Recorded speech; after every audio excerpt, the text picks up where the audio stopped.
Hi అండి, welcome to my channel.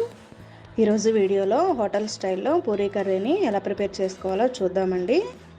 ముందుగా stove వెలిగించుకొని స్టవ్ పై ప్యాన్ పెట్టుకోవాలి.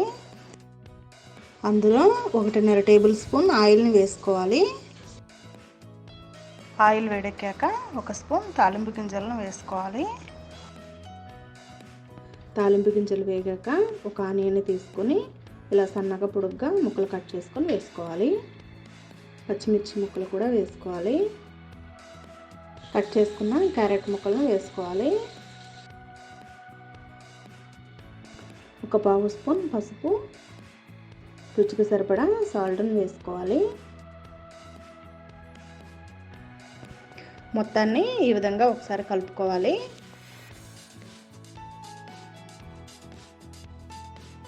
ఇవి కొంచెం ఫ్రై అయ్యాక 2 రెబ్బలు కరివేపాకును వేసుకోవాలి. ఒక పావు కప్పు పచ్చి బఠానీని వేసుకొని మొత్తాన్ని కలుపుకోవాలి.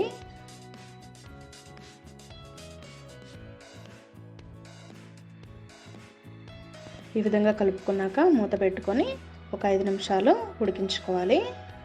5 నిమిషాల తర్వాత మూత తీసి కచ్చాబచ్చాగా దంచిన అల్లం వెల్లుల్లిని వేసుకోవాలి.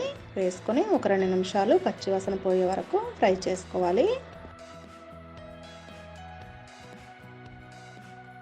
తర్వాత 2 బంగాళాదుంపలను ఉడికించుకొని ఈ విధంగా మ్యాష్ చేసుకొని వేసుకోవాలి.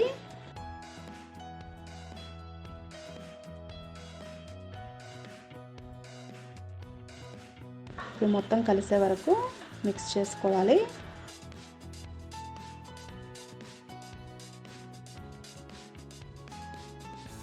ఈ విధంగా మిక్స్ చేసిన తర్వాత ఒక 2 నిమిషాలు మూత పెట్టుకొని మగ్గించుకోవాలి. మధ్యలో ఒకసారి మూత తీసి మొత్తాన్ని ఒకసారి కలుపుకోవాలి, లేదంటే మనకు అడుగంటుతుంది. తర్వాత దానిలో 1 కప్పు వాటర్ని వేసుకొని మొత్తాన్ని కలుపుకోవాలి. ఈ విధంగా కలుపుకున్న తర్వాత మూత పెట్టుకొని ఒక 5 నిమిషాలు ఉడికించుకోవాలి. 5 నిమిషాల తర్వాత చూడండి చక్కగా ఉడికిపోయింది. ఈ విధంగా కలుపుకున్న తర్వాత ఒక 2 స్పూన్ల శనగపిండిని తీసుకొని దానిలో కొంచెం వాటర్ని వేసి ఈ విధంగా ఉండలు లేకుండా కలుపుకొని ఆ వాటర్ని మనం ప్రిపేర్ చేసి పెట్టుకున్న కర్రీలో వేసుకోవాలి. మొత్తాన్ని ఒకసారి కలుపుకోవాలి.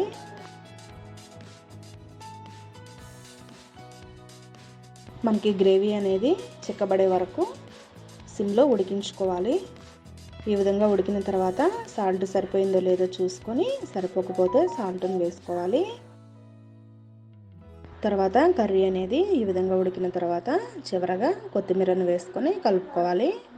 ఈ కర్రీ అనేది మనకు గ్రేవీ కొంచెం లూజ్గా ఉంటేనే బాగుంటుంది. మనకు కర్రీ అనేది ప్రిపేర్ అయిపోయింది. అంతేనండి, చాలా ఈజీగా మనం పూరీ కర్రీని ప్రిపేర్ చేసుకోవచ్చు. ఈ వీడియో మీకు నచ్చినట్లయితే లైక్ చేయండి, షేర్ చేయండి, కమెంట్ చేయండి. మరిన్ని టేస్టీ వెరైటీ రెసిపీస్ కోసం ప్రసన్న హోమ్ కిచెన్ ఛానల్ని సబ్స్క్రైబ్ చేసుకోండి.